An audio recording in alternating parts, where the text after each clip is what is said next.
One with a his turn to Berlin.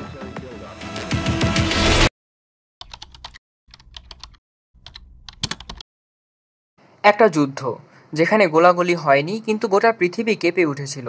পারমাণবিক বোমা ছোড়া হয়নি কিন্তু লাখ লাখ মানুষ নিজেদের প্রাণ দিয়েছে, তথ্য দিয়ে, চাপ দিয়ে, গোপনীয়তার খেলায়।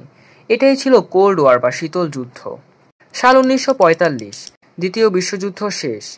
আমেরিকা ও সোভিয়েত ইউনিয়ন এই দুই দেশ উঠে আসে পৃথিবীর সুপার পাওয়ার হিসেবে, কিন্তু ওদের আদর্শ ছিল সম্পূর্ণ ভিন্ন। আমেরিকা চায় পুঁজিবাদ আর সোভিয়েত চায় সমাজতন্ত্র। শুরু হয় কোল্ড ওয়ার। এই যুদ্ধ ছিল মূলত ভয় আর প্রতিযোগিতার যুদ্ধ, পরমাণু বোমা, প্রোপাগান্ডা এবং শক্তির প্রদর্শনী। এই ভয় এতটাই গভীর ছিল যে আমেরিকান স্কুলগুলোতে শিশুদের শেখানো হতো কিভাবে ডাক অ্যান্ড কভার করতে হয়, অর্থাৎ পরমাণু হামলার সময় টেবিলের নিচে লুকিয়ে কিভাবে আত্মরক্ষা করতে হবে। 1945 সালে আমেরিকার হিরোশিমা ও নাগাসাকিতে বোমাবর্ষণ নতুন এক যুগের সূচনা করেছিল। এরপর 1949 সালে সোভিয়েত ইউনিয়নও পরমাণু বোমা তৈরি করে।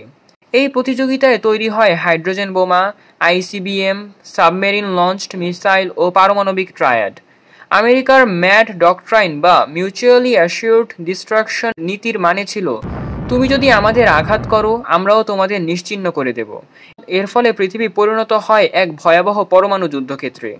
1957 সালে সোভিয়েত ইউনিয়ন পাঠালো স্পুটনিক 1 নামে পৃথিবীর প্রথম কৃত্রিম উপগ্রহ।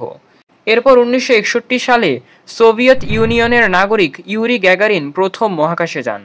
আমেরিকা ভাবল সোভিয়েত বুঝি মহাকাশও দখল করে ফেলবে। শুরু হয় স্পেস রেস। আমেরিকাও অ্যাপোলো প্রজেক্টে বিনিয়োগ করে এবং 1969 সালে নীল আর্মস্ট্রং চাঁদে পা রাখেন। প্রতিটি পদক্ষেপই ছিল কোল্ড ওয়ারের অংশ। 1962 সালে কোল্ড ওয়ারের সবচেয়ে ভয়াবহ অধ্যায় শুরু হয়, যা ছিল কিউবান মিসাইল সংকট। সোভিয়েত ইউনিয়ন গোপনে কিউবায় পারমাণবিক ক্ষেপণাস্ত্র মোতায়েনের পরিকল্পনা করে।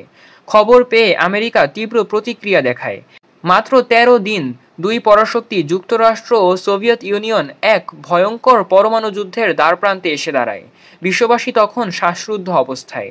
এই সময়েই আরেক ভয়াল অবস্থা চলছিল ভিয়েতনামে। সেখানে সোভিয়েত ইউনিয়ন ও আমেরিকার মধ্যে সরাসরি যুদ্ধ না হলেও প্রক্সি যুদ্ধ চলছিল ভয়াবহভাবে। ভিয়েতনাম যুদ্ধ প্রাণ নিয়েছিল মিলিয়ন মানুষের। এই দুটি ঘটনা ছিল কোল্ড ওয়ারের সময়কার সবচেয়ে ভয়াবহ ও রক্তাক্ত অধ্যায়। কোল্ড ওয়ার মানেই কেবল অস্ত্র নয়, সিআইএ আর কেবিজি চালাতো এক অদৃশ্য যুদ্ধ।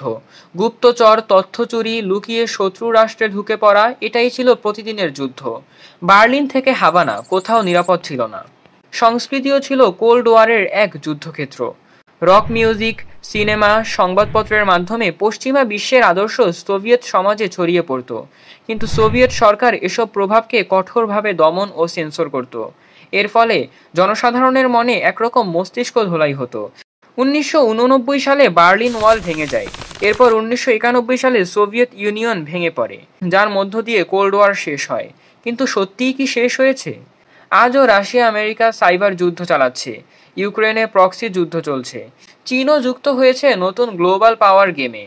অর্থাৎ কোল্ড ওয়ার এখনো শেষ হয়নি, শুধু তার রূপ পাল্টেছে।